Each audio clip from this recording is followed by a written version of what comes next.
అందరికీ నమస్కారం. నా పేరు రమ. మనసైన ప్రియుడా 19వ భాగం. రచయిత తనూషా రెడ్డి గారు. ముందుకు వెళ్తుంటే చేయి పట్టుకొని ఆపి, వెనక నుండి ఆమెను పట్టుకొని I want you Anshu, please ఒప్పుకో, ఇద్దరం సుఖపడదామని చెవిలో అంటే, వదలరా కుక్క అని కాలితో వాడి పాదం మీద తొక్కి బయటకు పరిగెడుతుంది అంశిక. ఆమె వెళ్ళిన 5 నిమిషాలకు కావాలనే షర్ట్ బటన్స్ విప్పుకొని మళ్ళీ తనే పెట్టుకుంటూ వచ్చి స్టాఫ్ కంట్లో పడతాడు. నిజానికి స్టాఫ్ అంతా చూడాలని అంశు వెనకాలే వాష్రూంలోకి వెళ్ళాడు నితీష్. అది చూసి అంశుతో పాటు పనిచేసే అమ్మాయిలు, అబ్బాయిలు అంశుకి, నితీష్కి మధ్య ఎఫైర్ నడుస్తుందని ఆమెను ఒక రకంగా చూడటం మొదలు పెడతారు. అందరి చూపులు తనని ముళ్ళులాగా గుచ్చుతూ ఉంటే ఏడుస్తూ డెస్క్ మీద తలపెట్టుకుంది అంశిక. కాసేపటికి భుజం మీద పడిన చేతికి ఉలిక్కిపడి చూస్తుంది అంశిక. ఏ అంశు, ఏమైందని ఎర్రగా ఉన్న ఆమె కళ్ళని చూసి అడుగుతాడు దేవ్. ఏం లేదని చెప్పి కంగారుగా పైకి లేచి ఇంటికి వెళ్ళిపోనా, హెడేక్గా ఉందని అంటుంది అంశిక. నా క్యాబిన్లో రెస్ట్ తీసుకో, కాసేపు అయ్యాక ఇద్దరం కలిసే వెళ్దామని అంశు మొహాన్ని చూస్తూ తన కోపాన్ని మర్చిపోతాడు దేవ్. అని అంశిక దేవ్ క్యాబిన్లోకి తన బ్యాగ్ తీసుకొని వెళ్ళిపోతుంది. ఆమె వెళ్ళిన కాసేపటికి మేనేజర్తో మాట్లాడి తన క్యాబిన్కు వెళ్తున్న దేవ్కు నితీష్ అంశు క్యాబిన్ వైపే చూస్తూ కనిపిస్తాడు.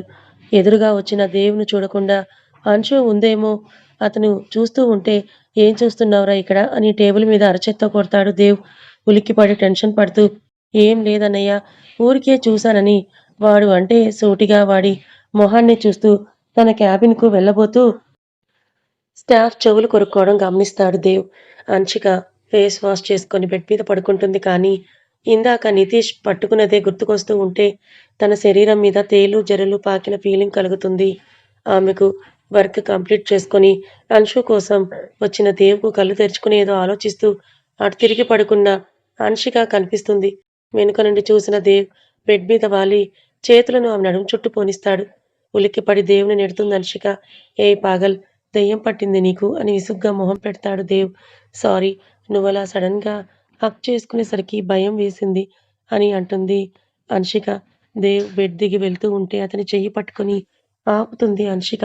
వెనక్కి తిరిగి ఆమెని సూటిగా చూస్తాడు దేవ్. దేవ్ హక్ చేసుకోనా ఒక్కసారి, ఎందుకో లోన్లీ ఫీలింగ్ కలుగుతోందని అడుగుతుంది అంశిక. ఆమె అమాయకపు మొహాన్ని చూస్తున్న దేవ్కు మనసు ఏదోలా తెలియని ఫీలింగ్తో నిండిపోతుంది. అని చేతులు చాపుతాడు దేవ్. బెడ్ దిగి దేవ్ గుండెల్లో వాలి గట్టిగా అతన్ని హత్తుకుంది అంశిక. Anshu, are you okay? ఎందుకు ఒక్కోసారి ఒక్కోలా బిహేవ్ చేస్తున్నావని అడుగుతాడు దేవ్. నాకే తెలియట్లేదు దేవ్, కానీ భయమేస్తోంది. నేను వర్క్ ఫ్రమ్ హోమ్ చేసుకోనా అని అడుగుతుంది అంశిక. ఆఫీసులో ఎవరైనా ఏమైనా అన్నారా? నిజం చెప్పవే అని సీరియస్గా అడుగుతాడు దేవ్. అన్నారు. నీకు నాకు మధ్య సంబంధం ఏంటని అనుకుంటున్నారు? ఏం చెప్పను దేవ్ అని అలాగే అతన్ని హత్తుకొని దేవ్ గుండె చప్పుడు వింటూ అడుగుతుంది అంశిక. నువ్వింకా ఏదీ ఫిక్స్ అవ్వలేదు కదే?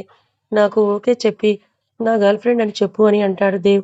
వీఆర్ ఇన్ రిలేషన్ అని ధైర్యంగా చెప్పు అని అంటాడు దేవ్. Hold me Dev. అంశు నడుం చుట్టూ చేతులేసిన దేవ్ తనలోకి ఆమెను పొదుముకుంటాడు.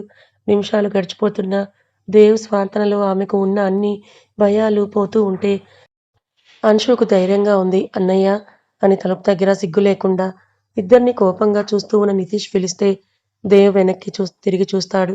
అంశు కోపంగా చూస్తూ, డోంట్ హ్యావ్ మేనర్స్, మా ఇద్దరిని చూసి కావాలని ఇక్కడికి వచ్చావు కదా, ఆ మాత్రం సెన్స్ లేదా అని అరుస్తుంది అంశిక. సారీ అంశిక, అన్నయ్య ఒక్కరే ఉన్నారని అనుకున్నాను. నితీష్ దేవ్ ముందు మొహాన్ని చిన్నబుచ్చుకొని వెళ్ళిపోతాడు. అంశు, ఏమైంది నీకు? వాడేదో తెలియక వచ్చాడని అంటున్నాడు కదా, అయినా ఇక్కడ వాడు చూడకూడని సీన్ ఏం జరుగుతోందని అంటాడు దేవ్. దేవును చివాలన చూసిన అంశిక, దేవ్, అతను నీ తమ్ముడని వెనకేసుకొని వస్తున్నావా? అతనంటే అంత నమ్మకం, ప్రేమ ఏంటి నీకు దేవ్? వాడి తండ్రిలా వాడు కూడా అయ్యుండొచ్చు కదా అని అరుస్తుంది అంశిక. అంశు, చిన్నదాన్ని ఎందుకంత పెద్ద ఇష్యూ చేస్తున్నావు? నితీష్ అలాంటి వాడు కాదు అని ఆమె ధోరణి అర్థం కాక అడుగుతాడు దేవ్. నేను చెయ్యట్లేదు, నువ్వే చేస్తున్నావు దేవ్. నేనంటే ప్రేమ లేదు, కనీసం ఇష్టం కూడా లేదా? నాకంటే నీకు వాడే ముఖ్యం కదా, ఎందుకు ప్రతిసారి నన్ను, నా ఫీలింగ్స్ను తక్కువ చేసి చూస్తావు దేవ్ అని ఏడుస్తుంది అంశు. అంశు, డోంట్ క్రై అని దేవ్ ముందుకు వస్తూ ఉంటే, అక్కర్లేదు, నీ కన్సర్న్ నాకు, నీకు దగ్గరవ్వాలని అనుకున్న ప్రతిసారి నన్ను హర్ట్ చేస్తూనే ఉన్నావు దేవ్ అని పట్టరాని ఏడుపు కోపంతో ఉన్న ఆమె బరస్ట్ అయి బ్యాగ్ కూడా అక్కడే వదిలేసి వెళ్ళిపోతుంది. ఏ అంశు ఆగవే అని ఆమె బ్యాగ్ తీసుకొని తన మొబైల్ తీసుకొని క్యాబిన్ లాక్ చేసుకొని బయటకి అతను కూడా పరుగున వెళ్తాడు. ఆమె కోసం అసలు అతనికి అర్థం కావడం లేదు. మొదటిసారి ఒక అమ్మాయిను తను బ్రతిమలాడ్డం వెనకాలే వెళ్ళిన అతనికి క్యాబ్‌లో వెళ్తూ కనిపిస్తుంది అంశిక. అంశిక వెళ్ళిన వైపే కోపంగా చూసిన దేవ్ పిచ్చి పట్టిన దానిలా చేస్తోంది. ఏంటిది ప్రేమ ప్రేమ అంటుంటే ఇలాగే చివరికి పిచ్చి పీక్స్‌కుపోతుందని విసుగ్గా అనుకుంటూ కార్ స్టార్ట్ చేస్తాడు దేవ్. నితీష్ టేబుల్ మీద గట్టిగా కొట్టి ఎంత పొగరే నీకు? మొత్తం తీస్తాను చేతికి చిక్కకుండా ఎక్కడికి పోతావని పళ్ళు నూరుతూ కసిగా అనుకున్నాడు నితీష్. దేవ్ ఇంటికి వెళ్ళేసరికి అంశిక గది తలుపు బిగించుకొని ఉంటుంది. అంశు అని డోర్ నాక్ చేస్తాడు దేవ్. తలుపు తీయదు అంశు. సడన్‌గా ఏమైంది దీనికి అనుకుంటూ తన గదికి వెళ్ళి ఫ్రెష్ అయి కిందకు హాల్లోకొచ్చిన దేవ్‌కు గోవర్ధన్ గారు హాల్లోనే కనిపిస్తే మొహాన్ని చిరాగ్గా పెడుతూ కమలమ్మ అని పిలుస్తాడు. వస్తున్నాను దేవ్ బాబు అని కాఫీ కప్‌తో వస్తుంది కమలమ్మ. అంశు అని అడుగుతాడు దేవ్. గదిలోనే ఉన్నారు బాబు.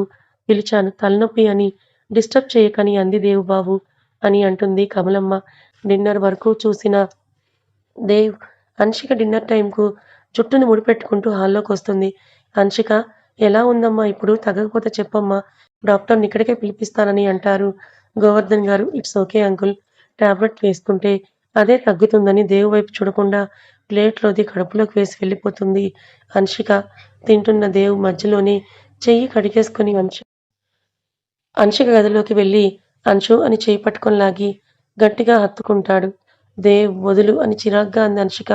నువ్వు హక్ చేసుకోమని అడిగినప్పుడు నేను చేసుకున్నాను కదే, నువ్వు చేసుకోలేవా అని అంటాడు దేవ్. దేవ్ చేతులు తన ఒళ్ళంతా తడుముతుంటే నేను ప్రేమగా హక్ చేసుకున్నాను. నువ్వు లస్ట్‌తో చేసుకున్నావు. రెండింటికి తేడా ఉంటుంది దేవ్ అని అంది హన్షిక. ఏదైతే ఏంటే నాకు నువ్వు కావాలి అంతే. I am mad at you Anshu అని డీప్‌గా హన్షిక మెడవంపుల్లో గుండెల నిండుగా స్మెల్ చేస్తూ అంటాడు దేవ్. మత్తుగా వచ్చిన దేవ్ వాయిస్‌కు వదులు దేవ్ అని అంటుంది హన్షిక. వదలాలని లేదే. ఐ వాంట్ యూ అని నెక్ మీద ఆపకుండా ముద్దులు పెడుతూ నాలికతో తడిచేస్తాడు దేవ్. నరాలు జివ్వున లాగినట్లుగా అనిపిస్తూ ఉంటే హన్షిక ఊపిరి భారంగా తీసుకుంటూ కళ్ళు మూసుకుంది. అతన్ని ఆపాలని లేదు. అలా అని ముందుకి వెళ్ళలేదు. సతమతమవుతున్న ఆమె తీరుకు వెనక్కి అడుగులేసి హన్షికను వాల్కు లాక్ చేసి బుగ్గలు ఒత్తి పట్టుకొని నడుం మీద చెయ్యేసి ముందుకొచ్చిన పై పెదవిని తన 2 పెదవుల మధ్య బంధించి లిక్ చేసి వదులుతాడు దేవ్. దేవ్ అని వెనక్కి నెట్టి ముందిక్కడి నుంచి వెళ్ళు అని దూరంగా జరుగుతుంది హన్షిక. అంశు ప్లీజ్ కాదనకు. ఇద్దరం కలిసి బొజ్జుందామని దేవ్ క్యూట్‌గా రిక్వెస్ట్ చేస్తుంటే దేవ్ ఇద్దరు కలిసి పడుకుంటా తర్వాత ఏం జరుగుతుందో నేను ఊహించగలను ముందు వెళ్ళు అని అంటుంది హన్షిక. అసలు హార్ట్ లేదే నీకు? చిన్న పిల్లలకి చాక్లెట్ ఆశ చూపినట్లుగా ఆశ ఆశ చూపించి చంపుతున్నావే రాక్షసి అని తిట్టుకుంటూ వెళ్ళిపోతాడు దేవ్. దేవ్ వెళ్ళగానే డోర్ క్లోజ్ చేసుకొని అమ్మయ్య మాయదారుడు కొంచెం ఉంటే నన్ను మాయ చేసేవాడు. వీడు మాయలో పడకూడదు. నేను అనుకున్నది సాధించాలని గట్టిగా అనుకుంటుంది హన్షిక. దేవ్ గదికి వెళ్ళిపోయి హన్షికను తిట్టుకుంటూ బెడ్ మీద పడుకుంటాడు. కొడుకు నిద్రపోయాక తలుపు చప్పుడు కాకుండా తెరిచి దేవును కంటి నిండుగా దగ్గర నుండి చూసుకొని చేత్తో తల నిమిరి భారమైన నిట్టూర్పు విడిచి బయటకొచ్చేస్తారు గోవర్ధన్ చౌదరి గారు. మరుసటి రోజు అంశు కాఫీ తీసుకొని దేవ్ రూమ్‌కి వెళ్తుంది. ఆఫీస్‌కు రెడీ అవుతున్నాడు దేవ్. ఒకప్పుడు ఇదే దేవ్ ఆఫీస్ అంటే ఎక్కడలేని విసుగును, చిరాకును చూపించి లాంగ్ ట్రిప్స్‌కి వెళ్ళిపోయేవాడు.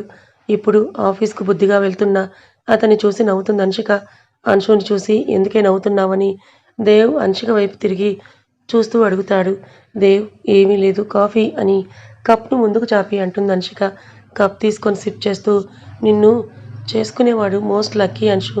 నీ చేతి కాఫీకే నీకు పడిపోతాడని దేవ్ అంటూ ఉంటే నవ్వు ఆపేసిన హన్షిక మరి నువ్వెందుకు పడలేదు దేవ్ అని అడుగుతుంది హన్షిక. కప్ కాఫీ కోసం హోల్ లైఫ్‌ను నీ కోసం సాక్రిఫైస్ చేయనా అని అడుగుతాడు దేవ్. కలిసి ఉండటం అంటే లైఫ్‌ను సాక్రిఫైస్ చేయడం అని అనుకుంటున్న దేవ్ తీరుకు అని నవ్వుతుంది హన్షిక. నవ్వుతున్న ఆమెను చూస్తూ కోపం పోయిందా మేడం అని అడుగుతాడు దేవ్. సారీ నిన్న అతన్ని నువ్వు వెనకేసుకొని వస్తుంటే నాకు నచ్చలేదు. అందరినీ నమ్మడం నాట్ సేఫ్ దేవ్. అందరూ నీ ఆస్తి కోసం చూస్తున్న వాళ్ళే. జాగ్రత్తగా ఉండాలి నువ్వు అని అంటుంది హన్షిక. వాళ్ళల్లో నువ్వు లేవులే పిచ్చి అంశు అని నవ్వి సగం తాగిన కప్ టేబుల్ మీద ఉంచుతాడు దేవ్.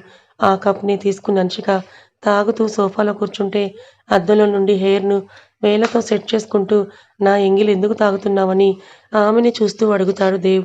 నాకిష్టం కాబట్టి ఈ ఫీల్ నీకు చెప్పినా అర్థం కాదు అని అంశిక అంటుంది. దేవ్ నువ్వు నీ పిచ్చి అని నిట్టూర్చి వెళ్దామా అని అంటాడు. ఆమె వైపు తిరిగి నేను రావట్లేదు. సీఈఓ సార్ నాకు లీవ్ శాంక్షన్ చేయవలసిందిగా మనవి అని అంటుంది అంశిక. ఈరోజు ఏ గుడిలో దానాలు చేయాలని విసుగ్గా చూస్తూ అడుగుతాడు దేవ్. గుడి కాదు, దగ్గరలో ఒక ప్లే స్కూల్ ఉంది దేవ్. చిన్న చిన్న పిల్లలు చాలా ముద్దుగా ఉన్నారు. మొన్న ఆఫీస్ నుండి వస్తూ చూశాను. ఒకసారి చూసి కాసేపు టైం స్పెండ్ చేసి వస్తానని అంటుంది అంశిక. నీకు ఈ పిల్లల పిచ్చేంటే అని అసహనంగా చూస్తూ అడిగాడు దేవ్. బికాస్ పిల్లలు మోస్ట్ ప్యూరెస్ట్ హార్ట్స్ కాబట్టి. పైగా నాకు వెనక ముందు ఎవరూ లేరు. కానీ నా డ్రీమ్ దేవ్, నువ్వు నా ప్రేమను యాక్సెప్ట్ చేస్తే పెళ్లి చేసుకొని నీతో డజన్ మంది పిల్లల్ని కనాలని కోరిక. ఇల్లంతా పిల్లలతో నిండిపోతుందని కళ్ళల్లో మెరుపుతో చెప్తుంది అంశిక. అంశిక తల మీద మొట్టిన దేవ్, నీ వయసుకు తగ్గ మాటలు మాట్లాడవే. నీ వయసు గర్ల్స్ బయట లైఫ్ను ఎంజాయ్ చేస్తున్నారు. నువ్వేమో పాత చింతకాయ పచ్చళ్ళలాగా ఉన్నావని చేతికి వాచ్ పెట్టుకుంటాడు దేవ్. మూతి బిగించిన అంశిక వాళ్ళల్లో నేను లేనులే దేవ్. ఓకే బాయ్ అని అంటుంది సూటిగా సీరియస్గా. ఆమెనే చూసిన దేవ్, నేనింకా నీకు లీవ్ ఇవ్వలేదని అంటాడు. అయితే ఇవ్వు అని అంశు అంటుంది. దేవ్ అంశిక ముందు నిలబడి ఊరికే ఇవ్వనని మొహం మీద పడిన పాయను చెవి వెనక్కి సర్దుతూ సైడ్ స్మైల్ ఇస్తాడు. అంశిక ఏదో సెన్స్ చేసి వెనక్కి అడుగేస్తే నడుం పట్టుకొని మీదకు లాక్కొని ఇద్దరి పెదాలను ఒకటి చేస్తాడు దేవ్. అంశికకు దేవ్ పెదవుల స్పర్శకే మైకం కంపితే గట్టిగా కళ్ళు మూసి తెరిచి దేవును వెనక్కి నెట్టాలని చూస్తుంది. కానీ అసలు ఇంచు కూడా కదలడు. ఇంకా తనలోకి పొదువుకొని మెడ వెనక్కి చేతిని పోనిచ్చి డీప్గా కిస్ చేస్తాడు. దేవ్ భుజాలను బాధేస్తుంది. పెదవుల మంటకు అంశిక తన తనివి తీరా ముద్దాడి వదులుతాడు దేవ్. యూ ఈడియట్, చంపేస్తావా నన్ను అని బెడ్ మీద ఉన్న వ్యాలెట్ తీసుకొని విసురుతుంది అంశిక. థ్యాంక్స్ డార్లింగ్ అని కన్ను కొట్టి ఆ వాలెట్ను ప్యాంట్ పాకెట్లో ఉంచుకొని బాయ్, ఈవినింగ్ త్వరగా వచ్చేస్తాను, బయటికి వెళ్దాం బేబ్స్ అని చెప్పుకుంటూ వెళ్ళిపోతాడు దేవ్. ఈడియట్ పెదవి కొరికేశాడని టిష్యూతో తుడుచుకొని కిందకొస్తుంది అంశిక. బ్రేక్ఫాస్ట్ చేసిన గోవర్ధన్ గారు, అమ్మ అంశిక, ఫ్రెండ్ ఇంటికి వెళ్తున్నాను, వచ్చేటప్పుడు ఏమైనా తీసుకొని రా నా తల్లి అని ప్రేమగా అడుగుతారు. వద్దంకుల్, లంచ్కు ఇంటికి వచ్చేస్తారు కదూ అని అంశిక అడుగుతుంది. లేదమ్మా, దూరం, వాడు తినకుంటే ఒప్పుకోడు, రావడం కుదరదు, నువ్వు భోజనం చేసి రెస్ట్ తీసుకో తల్లి అని చెప్పి ఆయన వెళ్ళిపోతారు. కమలమ్మకు చెప్పి అంశిక కూడా ప్లే స్కూల్లో పర్మిషన్ తీసుకొని వెళ్తుంది. నర్సరీ సెక్షన్లో కూర్చున్న అంశిక పిల్లలతో కలిసిపోయి ఆఫ్టర్నూన్ వరకు సమయం గడుపుతుంది. తనతో పాటు వెళ్ళేటప్పుడు తీసుకుని వెళ్ళిన చాక్లెట్స్ పిల్లలకు పంచి ప్రిన్సిపల్కు థ్యాంక్స్ చెప్పి క్యాబ్లో రిటర్న్ అవుతుంది. విల్లాకు వచ్చేస్తుంది అంశిక. కమలమ్మ కనిపించకపోతే మార్కెట్కు వెళ్ళుంటుందని అనుకొని తన రూమ్కు వెళ్ళి ఫేస్ వాష్ చేసుకొని హాల్లోకి వాటర్ తాగడానికి వస్తుంది. గ్లాస్తో వాటర్ తాగుతున్న ఆమెకు కాలింగ్ బెల్ మోగుతుంది. మార్నింగ్ ఆఫీస్కి వెళ్తూ బయటికి వెళ్దామని చెప్పిన దేవ్ మాటలు గుర్తొచ్చి అతను వచ్చాడేమోనని సంబరంగా డోర్ ఓపెన్ చేస్తుంది అంశిక. గుమ్మానికి అటువైపున్న నితీష్ హాయ్ బేబీ అని వంకరగా చున్నీ లేని ఆమెను కింద నుంచి పై వరకు చూస్తూ నవ్వుతాడు దేవ్. గుండెలు గుబులెమంటే నువ్వేంటిక్కడ అని భయంతో అడుగుతుంది అంశిక. నీకోసమే, ఇంట్లో ఎవరూ లేరు, ఇంత మంచి అవకాశం నాకు ఎప్పుడు రావాలని లోపలికి వస్తూ ఉంటే తలుపు వెయ్యాలని చూస్తుంది అంశిక. కానీ అతని బలం ముందు ఆమె బలం సరిపోక లోపలికి తోసుకొని వచ్చిన అతను డోర్ లాక్ చేసి కీస్ విసిరేస్తాడు. అదురుతున్న గుండెలతో నిండా చెమటలు పడతాయి అంశికకు. చూడు, మర్యాదగా వెళ్ళిపో, దేవుకు తెలిస్తే నీ గతి ఏమవుతుందో నువ్వు ఊహించలేవు కూడా అని వేలు చూపిస్తూ అంటుంది భయాన్ని దాస్తూ అంశిక. చా, నువ్వు మరీ ఓవర్గా బిల్డప్ ఇస్తున్నావు బేబీ. మా అన్నగాడికి ఈ పాటికి నీకు నాకు మధ్య ఎఫ్ఐఆర్ ఉందని తెలిసిపోయి ఉంటుంది. సో వాడు వచ్చేలోపు నా పని కూడా పూర్తవుతుంది. ఆ తర్వాత నువ్వెంత ఏడ్చి మొత్తుకుంటూ చెప్పినా అసలు నేను నమ్మడని అంటాడు నితీష్. షర్ట్ విప్పుతున్న అతన్ని చూసి భయంతో తన గదికి వెళ్ళిపోవాలని అటు తిరిగి పరిగెత్తబోతుంది అంశిక. ఆమె జుట్టు అతని చేతికి చిక్కితే నొప్పికి అమ్మా అని అరుస్తుంది అంశిక. ఇదే నాకు కావాలి బేబీ. ఎంతలా నన్ను నీ అందంతో నన్ను రెచ్చగొట్టి నన్నే కొడతావా అని అంశిక జుట్టు పట్టుకొని కోపంగా తన వైపుకు తిప్పుకున్న నితీష్ ముద్దు పెట్టడానికి ముందుకొస్తే ఎడమ చేత్తో చెంప మీద కొట్టి అక్కడి నుంచి వెళ్ళిపోవాలని చూస్తుంది అంశిక. ఆమె దెబ్బ కూడా అతన్ని పశువాంఛను పెంచుతుంటే అంశిక వెనకాలే తరుముతూ గదిలోకి వెళ్తున్న అంశికను పట్టుకొని చెయ్యి వెనక్కి మడిచి, ఎక్కడికే నా నుండి తప్పించుకోవాలని అసలు ట్రై చేయకు. నీ బ్రతుకు నా కింద నలిగిపోవాలి ఈరోజు అంటూ అంశిక భుజాల దగ్గర డ్రెస్ను పట్టుకొని లాగుతాడు. డ్రెస్ చినిగి జారిపోతుంటే కాలితో వాడి పొట్టలోకి పొడిచి కీస్ వెతుక్కొని తీసుకొని పరిగెడుతుంది అంశిక. ఆమె పాదం పట్టుకొని కింద ఫ్లోర్ మీదకి పడేలా చేసి లాగుతాడు. మోచెయ్యి గట్టిగా తగిలి రక్తం కారుతుంటే ఆమె మీద వాల్తాడు నితీష్. అతని బలం ఆమె బలం ముందు గట్టిపూచ అయితే, ప్లీజ్ నితీష్, నీకు దండం పెడతాను, నన్ను వదిలి నా జీవితాన్ని నాశనం చేయకు. దేవుతో నేను కన్న కలల్ని నాశనం చెయ్యకురా అని బ్రతిమాలుతోంది ఏడుస్తూ అంశిక. డోంట్ వరీ, మా అన్నగాడు నువ్వు ఓరు అని వదిలేసినా నేను నిన్ను వదలనులే బేబీ, ఉంచుకుంటాను అని ముద్దు పెట్టడానికి ఆమె పెదాల దగ్గరికి వస్తుంటే భుజం మీద నుంచి జారుతున్న డ్రెస్కు ఒక చేత్తో పట్టుకొని థూ నీతి లేని కుక్క అని వాడి మొహాన్న ఊస్తుంది అంశిక. కోపంతో లాగిపెట్టి ఇంకో దెబ్బ కొట్టిన నితీష్ ప్యాంట్ తీస్తాడు. ఆఫీసులో మైండ్ డిస్టర్బ్గా ఉండడంతో క్యాంటీన్లో కాఫీ తాగుతున్న అతనికి స్టాఫ్ మాటలు వినిపించి చేతి పిడికిలు బిగుసుకుంటుంది. అంశిక చూడటానికి అమాయకంగా కనిపిస్తుంది కానీ దేవ్ సార్కు ఇటు నితీష్కు భలే కోఆపరేటివ్. తను ఇద్దరిని మెయింటైన్ చేస్తోందని గుసగుసగా అనుకోవడం వినిపించి కోపంగా స్టాఫ్ దగ్గరికి వెళ్ళి what the hell are you talking అని కోపంగా అంటాడు దేవ్. సారీ సార్ అని ఒక అమ్మాయి భయపడుతూ అంటుంది. ఒక అతను సార్ అది అంశు మేడం నితీష్ సార్ కలిసి ఒకేసారి వాష్రూమ్ నుండి రావడం చూశాను సార్. పైగా ఎప్పుడు టైం దొరికినా మేడం క్యాబిన్కు వెళ్తాడు. సో మేము అలా అనుకున్నాం, సారీ సార్ అని అతను అంటే కోపంగా నితీష్ రాలేదని కార్ కీస్ తీసుకొని విల్లాకు పయనమవుతాడు దేవ్. కథ ఇంకా ఉంది. మరిప్పుడు నితీష్ బారి నుండి అంశుని కాపాడేదెవరు? దేవ్ సమయానికి చేరుకుంటాడా, లేక దేవ్ అంశుని నితీష్తో కలిపి అనుమానిస్తాడా? తెలుసుకోవాలనుకుంటే ఛానల్ని ఫాలో అవ్వండి. కథ నచ్చితే లైక్ చేయండి. Thank you so much.